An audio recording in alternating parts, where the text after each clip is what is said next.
El Real Betis ha empatado 2-2 frente al Levante en un partido en el que hace unos 10 minutos para el olvido.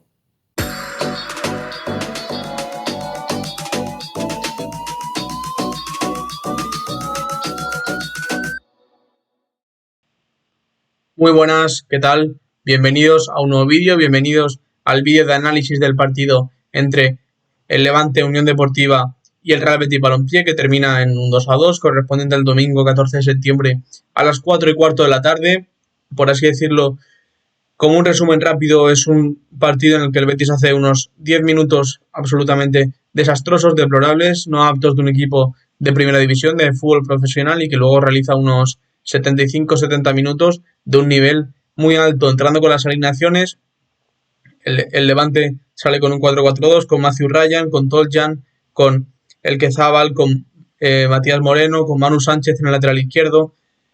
En el medio campo con Carlos Álvarez, Oriol Rey, Pablo Martínez y Ander Olasagasti. En la doble punta con Iván Romero y Eta Young, que son los dos mejores jugadores, junto a Carlos Álvarez del Levante Unión Deportiva. Son la doble punta la que hace que el Levante pueda permitirse defender a un bloque tan bajo. Antes de seguir con el vídeo, vengo a pedirte que le des like a este vídeo, que te suscribas para ver más contenido como este, que comentes qué te ha parecido el partido entre el Levante y el Real Betis y que le compartas este contenido a 3 personas que les pueda interesar. Seguimos con el vídeo. El Real Betis partía con el 4-2-3-1 clásico de Manuel Pellegrini, con Álvaro Valles en portería, con Héctor Bellerín, Nathan en el perfil derecho, Valentín Gómez en el izquierdo, Junior Firpo como lateral izquierdo. En el doble pivote con Altimira y junto a Pablo Fornals con Nelson de Osa en la media punta, aunque el colombiano y Pablo Fornals iban cambiando constantemente de posición, aunque el más anclado a esa posición de 10, de enganche, era Nelson de Osa. Por banda derecha Anthony, con su regreso al fútbol de Sevilla, fútbol español. Por banda izquierda Rodrigo Riquelme, como 9 Cucho Hernández. Entrando con rendimientos individuales, ahora que vemos las notas, hay ciertas notas que no comparto, como por ejemplo la de Pablo Fornals. Pablo Fornals aparece como el mejor jugador del partido, para mí ni siquiera ha estado cerca de ello. Sí que es cierto que a simple vista parece que es un partido mucho peor, mucho de menor nivel el partido de Pablo Fornals, pero para mí ha sido un partido discreto, cumplidor, de 6-7. Evidentemente ha hecho muchos mejores, que para mí es uno de los jugadores más infravalorados de la liga, ya haremos un vídeo hablando al respecto. Pero Pablo Fornals, si no me equivoco el dato, son 16 balones perdidos únicamente. Ahora luego lo veremos en estadísticas más individuales. Pablo Fornals tiene el 86% de precisión, es muy bajo para un jugador de su nivel. Con el Betis me quedo con el mal partido de Nathan, sale con un 5,9, es una nota considerable, es una nota que puede estar cerca de la realidad. Evidentemente está en el perfil derecho, que no es su posición preferida, no es su posición más cómoda. Él suele jugar en el perfil izquierdo porque es un central zurdo con muchas capacidades para jugar ahí. Al que le acompañaba un Valentín Gómez inexperto, un Valentín Gómez que era su primera titularidad en el fútbol europeo. Por el corte ha habido un fallo técnico en el ordenador, como decía, al que le acompañaba un Valentín Gómez inexperto, que era su primera titularidad en el fútbol europeo, su primera titularidad en el Betis, su primera titularidad en el fútbol, por así decirlo, de élite mundial.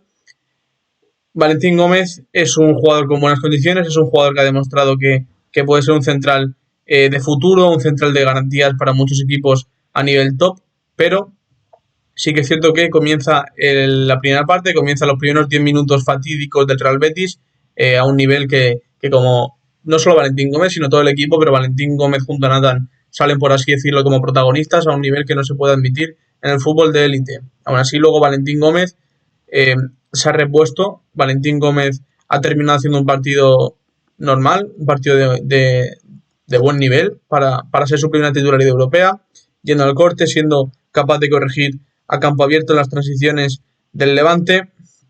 Creo que Valentín Gómez ha terminado de resarcirse de sus errores, pero evidentemente los 10 primeros minutos del Betis condenan el partido y condenan al equipo. Junior Firpo, los comentaristas de Movistar comentaban que estaba haciendo un partidazo simplemente por tener 2-3 acciones al final del partido a nivel ofensivo. El partido de Junior Firpo es totalmente discreto.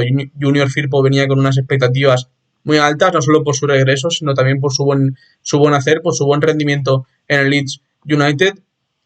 y yo confío mucho en él. El problema es que no está bien a nivel físico, no está en el ritmo competitivo que se le puede exigir a un jugador de su nivel y el partido que ha hecho es un partido, pues como pone aquí una nota de 6, una nota básica, un partido básico, ha cumplido con su rol, ha cumplido con su rol.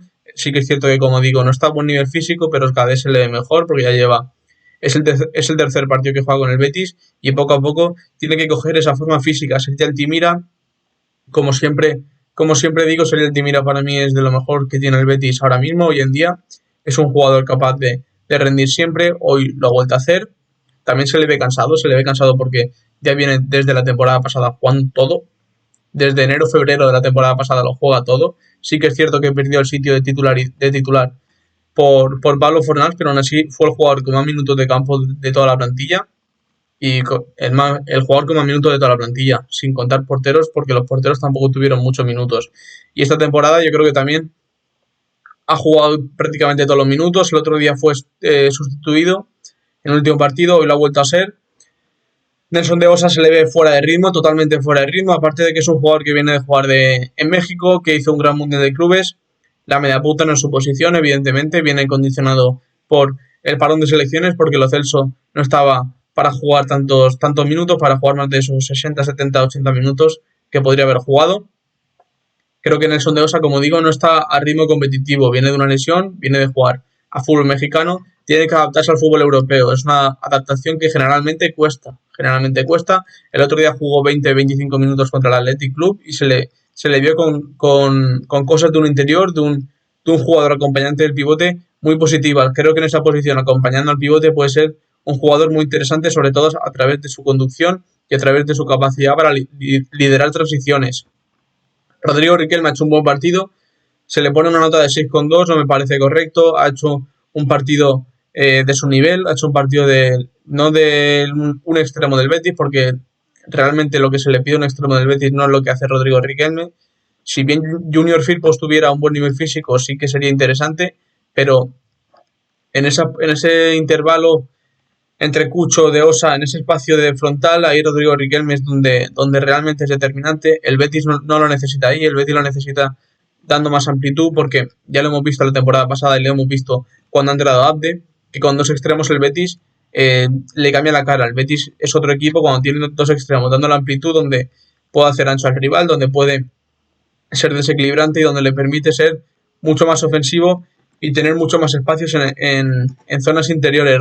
Rodrigo Riquelme, como digo, ha hecho un buen partido, ha sido participativo con balón, ha dado un larguero con el 1-0, que evidentemente luego termina marcando de tallón el segundo gol, pero que podría haber supuesto el empate a 1. Creo que, como digo, ha hecho un buen partido, al igual que Anthony. Anthony es un jugador que lleva desde mayo sin competir ni un solo minuto, ni en pretemporada, ni en partidos oficiales. Lleva 0 minutos acumulados a sus espaldas. Sí que es cierto que ha estado trabajando con su fisio de Sao Paulo, pero es un jugador que, como digo, tampoco está a ritmo competitivo. Llega el último día de mercado, apenas ha entrenado 2-3 días con el Betis y ya ha sido titular. Además ha jugado 105 minutos. Entre descuento de primera parte y descuento de segunda parte ha jugado 105 minutos y evidentemente a partir del minuto 60-70, perdón, se le ha visto muy fatigado. Yo en lo personal lo habría cambiado por Pablo García. Y por último, Cucho Hernández venía de hacer 4 jornadas sin marcar gol, 4 jornadas sin dar asistencia, 4 jornadas sin generar ni un solo gol, sin hacer cifras, y en el día de hoy, aparte de hacer un buen partido, evidentemente cuando digo un buen partido es siempre obviando esos 10 primeros minutos, y a partir del 25-30 y el Betis ha sido dominador completo del partido, y ahí Cucho Hernández ha sido muy importante, haciendo jugar al equipo. Evidentemente no es un 9 de área, ni siquiera se le puede exigir eso. Es un jugador que hace mejor a los compañeros, que se está moviendo constantemente hacia las bandas, que provoca esas superioridades numéricas para a partir de ahí poder encontrar al hombre libre dentro. Y en Cucho Hernández, como decía, encuentra el Betis al mejor delantero posible dentro de lo que es el perfil del equipo. Es un delantero que, como digo, hace jugar al equipo, hace que el equipo se ponga de cara a portería, pero sí que es cierto que no tiene ese olfato goleador, no tiene esa puntería que también el Betis echa bastante de menos. Los cambios de Pellegrini: ha entrado Amrabat lo primero ha sido Giovanni Lo Celso por Nelson de Osa. Creo que era un cambio que estaba cantado, que todos estábamos esperando. Ha sido un buen partido de Giovanni Lo Celso, como comento en la charla con Alejandro Fernández, que pronto veréis. Giovanni Lo Celso es un jugador que cuando el viento va a favor, cuando hay motivación, para mí, lo que estoy viendo esta temporada, ahí es cuando Lo Celso rinde, cuando Lo Celso se pone el mono de trabajo, cuando Lo Celso termina de hacer jugar al equipo, cuando se siente participativo, cuando quiere ser el protagonista del juego, pero cuando las cosas van mal y el Betis no tiene mucho que hacer, ahí Lo Celso se suele apagar, suele esconderse, suele andar por el campo, o sea, está feo decirlo, pero suele andar por el campo, y hoy el Betis con un 2-1 abajo, con la intención de remontar ante un rival de bajo nivel, ante un rival de parte baja de la tabla. El Betis es un equipo que suele remontar, que suele mínimo empatar los partidos, y ahí Lo Celso se ha visto con las ganas de terminar de remontar el partido, se ha visto con la necesidad de coger las llaves del equipo y ha hecho un gran partido. Sofiane Amrabat ha debutado en el Betis, ha entrado por Seila Altimira y en la primera acción que ha tenido, en la primera acción defensiva, ya se le ha visto que es un jugador que al Betis creo que le va a dar mucho. Ese perfil de pivote único, de pivote, eh, ya no de pivote, sino de centrocampista capaz de ganar duelos, sino de centrocampista que sea dominante en lo físico, un centrocampista que sea increíblemente bueno a nivel defensivo, como lo es Sofiane Amrabat, y a mí personalmente me ha sorprendido mucho en momentos con pelota, me ha sorprendido que tenga esa claridad para dar el pase siempre hacia adelante. Ha encontrado 2-3 veces a Fornals y creo que a Bellerín también, y creo que ahí Sofiane Amrabat va a ser un jugador importante. Luego también ha entrado Abde por Rodrigo Riquelme al mismo tiempo que Amrabat, y Abde ha sido un jugador que se le echaba de menos. Era un jugador que, como decía antes, el Betis necesita tener dos extremos. Tiene por un lado a Anthony, por el otro lado el año pasado Jesús Rodríguez, terminó siendo Abde. Abde estuvo a un nivel espectacular la temporada pasada y por lo visto tiene ganas. Cuando Abde tiene ganas es importante, y Abde tiene ganas de demostrar que tiene que ser titular en el Betis, titular e importante. En la final de la Conference, Abde es el mejor jugador junto a Isco, y en el momento que Abde se lesiona, en el momento que el Betis tiene que cambiarlo, ahí sufre mucho y el Chelsea termina ganándole la final. Ahí Abde creo que va a ser muy importante en el Betis. Hoy ha sido un jugador que, sin participar en muchas ocasiones, que sin tener muchas interceptaciones con el balón, ha sido un jugador determinante, porque la asistencia del segundo gol es suya, con un gesto técnico de muchísima clase. Es un gesto técnico que vale mucho dinero, y con ese balón que pone, con ese interior, con esa rosca, llega Pablo Fornals aprovechando la separación que había en la línea defensiva del Levante Unión Deportiva, y cuando va a rematar de cabeza a Pablo Fornals, como digo, es un jugador con mucha clase, es un jugador infravalorado. Ve la intención de Matthew Ryan y a partir de ahí cambia la trayectoria del balón, simplemente viendo la trayectoria de la carrera del portero. Luego ha terminado entrando Cedric Bakambu, y para mí, al menos yo le he echado mucho en falta. Creo que ni siquiera ha tocado el balón más de 2-3 veces, y las que le ha tocado ha sido con el fútbol de cara, muy lejos de portería, y creo que ahí Cedric Bakambu no es nada útil. Entrando con el Levante, Matthew Ryan ha sido el mejor jugador del equipo, y mira que el Levante ha tenido buenos jugadores. Seta Young, Iván Romero, Carlos Álvarez han sido jugadores determinantes, pero creo que Matthew Ryan ha sido el salvador del equipo. Creo que si no llega a ser por el portero, al Levante le podrían haber caído 2-3 goles más facilísimamente. La defensa ha estado discreta, ha estado cumplidora, así que es verdad que luego han habido varios cambios, porque a nivel físico el equipo se le estaba cayendo a Julián Calero. En el medio campo, la Sagasti ha hecho un trabajo increíble, sobre todo ayudando en esa banda de Anthony. Anthony tenía una ocasión que tenía perfecto para enganchar de volea, pero justo ha llegado Ola Sagasti y ha metido la puntita del pie para que termine para que Anthony no tenga la facilidad para golpear, y eso ha supuesto el nuevo empate del Betis. Era el empate del Betis en esa ocasión. Pablo Martínez ha hecho un gran partido. Oriol Rey, a nivel defensivo, sobre todo en la primera parte, ha hecho como digo, una primera parte de mucho nivel. Carlos Álvarez es un jugador increíble, es un jugador que tiene capacidad para traer jugadores, que es capaz de pausar y acelerar las jugadas, que es algo muy útil. Creo que desde esa banda derecha, desde ese pie zurdo que tiene Carlos Álvarez, el ex sevillista, creo que por ahí pasan las aspiraciones del Levante, al igual que por esa doble punta tan móvil, esa doble punta capaz de estirarte, capaz de permitirte defender en ese bloque tan bajo que ofrece Julián Calero. A partir del minuto 15, desde el gol de Tallón, a partir del minuto 10, el Levante ni siquiera ha tenido el balón en ningún momento del partido. Luego lo veremos, pero creo que el Betis tiene un 60-70% de posesión, y creo que ahí el Levante, creo que Julián Calero debe hacer un cambio, porque no le sienta nada bien. Ya hemos visto el 2-0 que le remonta al Barça, el 2-0 que le ha remontado pero no ha servido para ganar el Betis, que te plantas en 2-0, te plantas en un bloque bajísimo, prácticamente 8, 9, 10 jugadores del Levante dentro de su propia área, y creo que ahí a la hora de transitar, a la hora de montar contras, el Levante se ve demasiado ahogado, se ve con demasiados metros, y creo que ahí pierde mucho el equipo. Aún así, con Ente Young y con Iván Romero, dentro de lo que cabe, dentro de ese bloque tan bajo, teniendo esta doble punta sí que te permite, por así decirlo, no sufrir tanto en ese sentido. Creo que Ente Young e Iván Romero te permiten estirarte, te permiten desahogar jugadas, te permiten a través de ese bloque bajo poder jugar sobre ellos y a partir de ahí transitar. Si en vez de estos dos jugadores fueran otro tipo de delanteros, el Levante jugaría y nada más que sería golpear para que otra vez te llegue el balón. Y entonces a partir, como digo, de esa doble punta el Levante puede sacar muchos beneficios. Ete Young es un jugador, ya lo dijo Julián Calero, que va a ser top a nivel fútbol español, a nivel de la liga. Tiene unas condiciones terribles Ete Young. El Levante tiene suerte de haberse topado con un jugador de este nivel, tiene suerte de haberse topado con estas circunstancias de Villarreal, Cádiz, de los derechos compartidos por el futbolista, y creo que el Levante y sobre todo Julián Calero, veremos si termina la temporada en el banquillo, a aprovechar muchísimo a Ete Young como delantero. Iván Romero es un jugador súper agresivo que no se cansa de tirar desmarques, y creo que esta zona de ataque de Carlos Álvarez, Ete Young e Iván Romero es valiosísima para el Levante, al igual que Matthew Ryan como portero y Pablo Campos, que ya demostró ser un gran portero contra el FC Barcelona. Así como estadísticas generales, vamos a ver que el Betis tiene un 67% de la posesión. Me sorprende, yo pensaba que era incluso más. Fijaros aquí los goles esperados, el resultado termina 2-2, pero el Levante promedia un 0,71 goles esperados y el Betis un 2, es decir, el Betis ha metido los goles que por las ocasiones que ha tenido se le esperaba. Me sorprende también, pensaba que eran más. Ahora veréis el mapa de disparos del Real Betis Balompié, pero el Levante, como veis, no se le esperaban más de 0,7 goles en el partido. 7 paradas de Matthew Ryan, 0 paradas de Álvaro Valles, que si bien es cierto que ha salvado un mano a mano saliendo de portería, que no cuenta como parada, pero era una ocasión que el Levante podría haberse metido entre el 2. 12 saques de esquina para el Betis, 4 para el Levante. Como veis, los pases se ratifica la estadística de la posesión. 16 tiros a 11. Creo que en realidad son más tiros. Aquí veis el mapa de ataque del Levante, como vuelca casi todo por banda izquierda y sobre todo en esta zona del campo, que es donde han venido los dos goles, por esta zona, en la separación de Valentín Gómez y Nathan.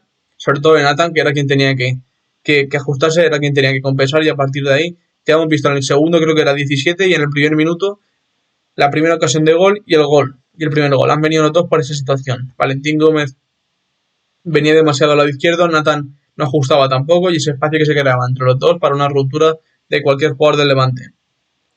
El mapa de ataque del Betis lo veis, como igual que el Levante, volcado por esta zona y teniendo presencia sobre todo por Anthony. El Betis ha buscado a Anthony demasiado, quizás demasiado. Sí que es cierto que Anthony estaba encontrando salida, Anthony estaba encontrando ventajas al Betis, y ahí el Betis, pues evidentemente, si ve que algo funciona, va a aprovecharlo. Con esto lo que ganas con Ante es no explotar tanto a Anthony, y que cuando a Anthony le llegue el balón sea determinante de verdad, que es como funcionó la temporada pasada. Fijaros, el mapa de disparos del Levante tiene estos dos son los goles. Cuando veis la pelotita son los goles. Aquí ha metido los dos goles de Ete Young e Iván Romero, y estos disparos, este golpeo de media distancia. Y aquí tiene dos ocasiones. Esta es la de Kuala Lumpur, que la tira fuera. Es una ocasión clarísima, creo que era también para ponerse 3-2. Y fijaros el mapa de disparos del Betis. Aquí tiene el gol de Palo Fornals, el gol de Cucho Hernández, que se lo crea y lo termina materializando él. Creo que esta de aquí, o esta, es la ocasión que tiene Giovanni Lo Celso. Diría que es esta, las del puntito son las que van a puerta. Entonces será esta ocasión la que tiene Giovanni Lo Celso, o incluso esta, la que tiene Giovanni Lo Celso para hacer el 3-2, que es un paradón espectacular de Matthew Ryan, ¿vale? Llega Junior Firpo por fuera, una internada por fuera, mete balón raso hacia detrás, y Lo Celso golpea la primera, y Matthew Ryan tiene unos reflejos espectaculares. Pero fijaros aquí, 1, 2, 3, 4, 5, 6, 7, 8, 9, 10, 11, 12, 13, 14, 15, 16, 17, 18, 19, 20, 21, 22, 23, 24, 25, 26 disparos del Real Betis Balompié, si no he contado mal, que también puede ser.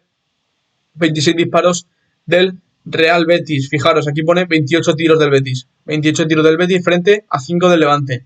Es una auténtica barbaridad. Es un debe que tiene el Betis, esa efectividad, esa puntería, que evidentemente parece que el Cucho no te la puede dar, el Cucho te da muchas otras cosas, pero de momento no está demostrando que te dé gol, ni la temporada pasada, que evidentemente dio más, ni esta temporada, que en 5 jornadas lleva un solo gol, 9 tiros a puerta frente a 2, un tiro al palo frente a 0. El Betis es el equipo que más disparos lleva al poste, lleva 3 en esta temporada. Tiros bloqueados 11-1, esto es una estadística interesante también. 21 tiros dentro del área del Betis. Fijaros, 21 tiros dentro del área del Betis. Eso es una estadística que un equipo de este nivel, que un equipo que a priori quiere luchar por Champions, no puede permitirse. Fijaros el planteamiento de Julián Calero, tres pases en profundidad, el Betis 0, son situaciones que Julián Calero pretendía, que ya hemos visto en la pausa de hidratación en el minuto 75 cómo lo tenía planeado, cómo era lo que quería. Decía que les dura las vueltas. El Levante quería defender, como digo, en ese bloque bajísimo, cuando tenía la ventaja del 2-1, y luego a partir de ahí, cuando robaba balón, salir disparado con su gente de ataque, una vez salido Brugui y José Luis Morales. Vamos a repasar alguna estadística específica de los jugadores que sea interesante. Fijaros lo que os he dicho al principio, 47 de 57 pases precisos de Pablo Fornals, 86%, me parece una cifra bajísima para lo que debería ser él. Ha ganado 2 duelos de 8. 2 duelos de 8 me parece también una cifra muy baja. Aquí no salen las pérdidas, pero son 16 balones perdidos por parte de Pablo Fornals, que es una estadística, es un dato muy grave. A ver qué más vemos. Fijaros, José Luis Morales gana 4 de 5 duelos, eso es interesante.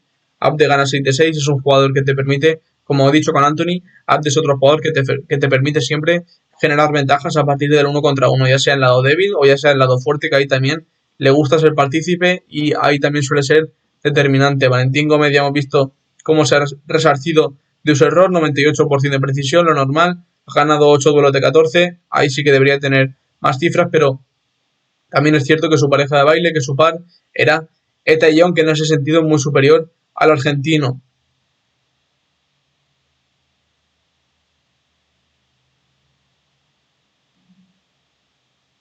Fijaros también, esto es interesante, Cucho gana 6 de 7 duelos, sobre todo, te diría que en las dos partes la ha ganado prácticamente todos los duelos, como veis, 6 de 7 a los centrales de Levante, ha tenido 2 situaciones para meter de cabeza, ha tenido la ocasión de chilena con el 1-0 justo después del larguero.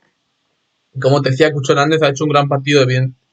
Yo pienso que Cucho Hernández lleva haciendo buenos partidos desde el inicio de temporada. El problema que tiene es que no termina de hacer gol.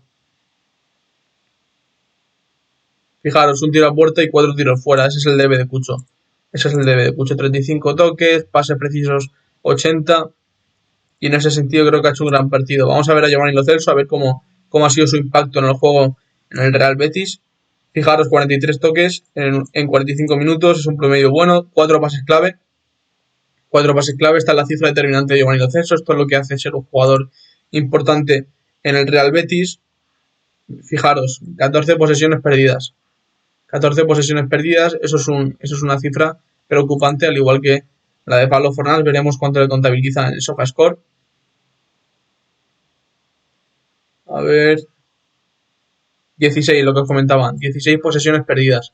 Esto es un problema que el Betis debe solucionar. Vamos por curiosidad a compararlo con el centro del campo. Vamos a compararlo con el centro del campo. ¿Ves? Altimira tiene 3 posesiones perdidas. Esto es lo normal. Quizás es un buen dato para ser medio centro, pero 16 y 14 con Lo Celso es una auténtica barbaridad. Fijaros como Altimira, que ha hecho un gran partido, simplemente tiene 3 posesiones perdidas. Nelson de Osa tiene 2. Es otro jugador que prefiere golpear desde lejos, que prefiere conducir antes que tener esa pérdida. Vamos a ver los datos de Amrabat en los momentos que ha jugado, que como digo, para mí ha hecho un gran partido. Vale, no tiene mucho que ver, no tiene mucho dato, como digo, al jugar pues esos 25 minutos no tiene mucho más. Interesante ver el mapa de Héctor Bellerín. Fijaros como no en esta altura apenas ha sido partícipe, ha sido un jugador que sobre todo se ha movido por esta zona, Anthony venía mucho a esta zona a recibir y Héctor Bellerín tiraba este desmarque, esta ruptura, por el pasillo central, y creo que ahí es donde mejor actúa Anthony y actúa el lateral con el que juega el brasileño. Ahí con Ángel Ortiz el año pasado se entendió de maravilla. Y creo que Bellerín en este sentido puede ser un gran jugador. Bellerín para mí ha hecho un gran partido, sobre todo a nivel ofensivo. Sí que es cierto que la amarilla le penaliza, para mí debería haber sido sustituido por Ángel Ortiz, pero a nivel ofensivo ha tenido 3-4 situaciones de centro bien ejecutadas por él, ha tenido 2-3 paredes también, si no recuerdo mal, con Anthony y con Lo Celso, ha tenido una acción en que Anthony le mete el balón, Bellerín recorta, incluso le hace un caño y ahí no termina de decidir bien, perdón. Por último quería verlos, Carlos Álvarez. Carlos Álvarez para mí el mejor jugador del Levante, no hoy, en general. Fijaros, Lo Celso en 45 minutos hace 43 toques, sin hacer tampoco un partidazo. Carlos Álvarez ha hecho un gran partido y ha hecho 46 en 90, para que veáis el contraste entre planteamientos. Fijaros, Carlos Álvarez es un extremo y que juega a otro tipo de fútbol y tiene 14 posesiones perdidas. No tiene nada que ver con lo que es Altimina, con lo que es Giovanni Lo Celso o con lo que es Pablo Fornals.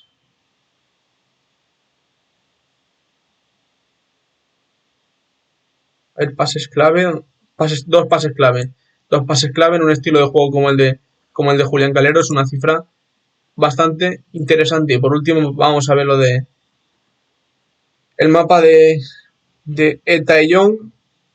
Fijaros, 23 toques, fijaros la diferencia con lo que es el Real Betis, fijaros la diferencia entre, como digo otra vez, planteamientos para que podáis verlo. Me sorprende la cifra de duelos, ¿vale? Ha ganado 5 duelos de 15, me sorprende, yo lo había visto más superior en partido, pero bueno, esto es lo bueno de los datos.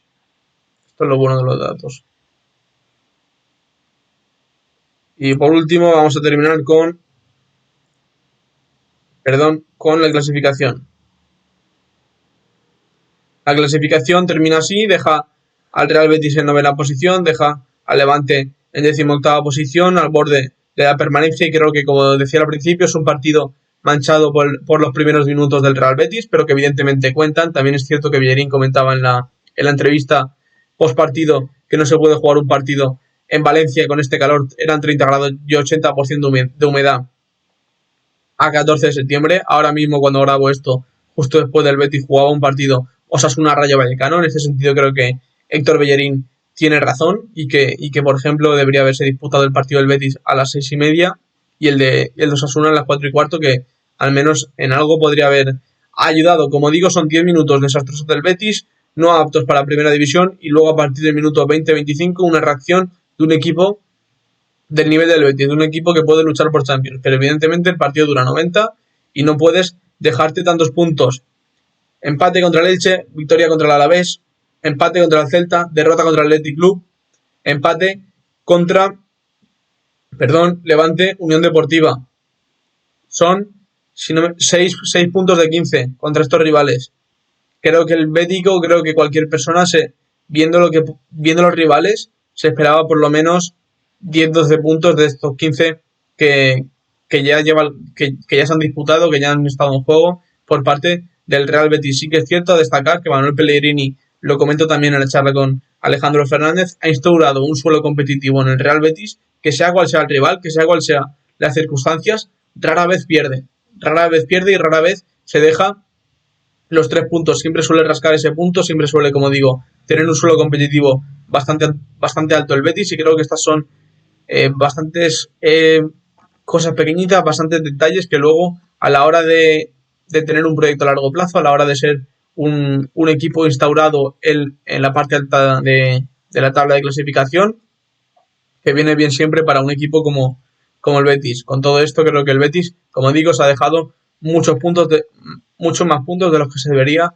haber dejado, y creo que personalmente hoy Pellegrini, ya no hoy, sino en otros partidos, en cuanto a dirección de campo, en cuanto a dirección de partido, me está dejando un poco que desear, sobre todo a nivel, como digo, dirección de campo y a la hora de hacer los cambios. Y aquí finaliza mi análisis sobre el Levante Unión Deportiva 2, Real Betis Balompié 2. Y hasta aquí el vídeo de hoy. Si te ha gustado el vídeo, no olvides suscribirte al canal para poder ver más contenido de este tipo, darle like a este vídeo, comenta qué te ha parecido el partido entre el Real Betis Balompié y el Levante Unión Deportiva y comparte este contenido a 3 personas que les pueda interesar. Nos vemos en el siguiente vídeo.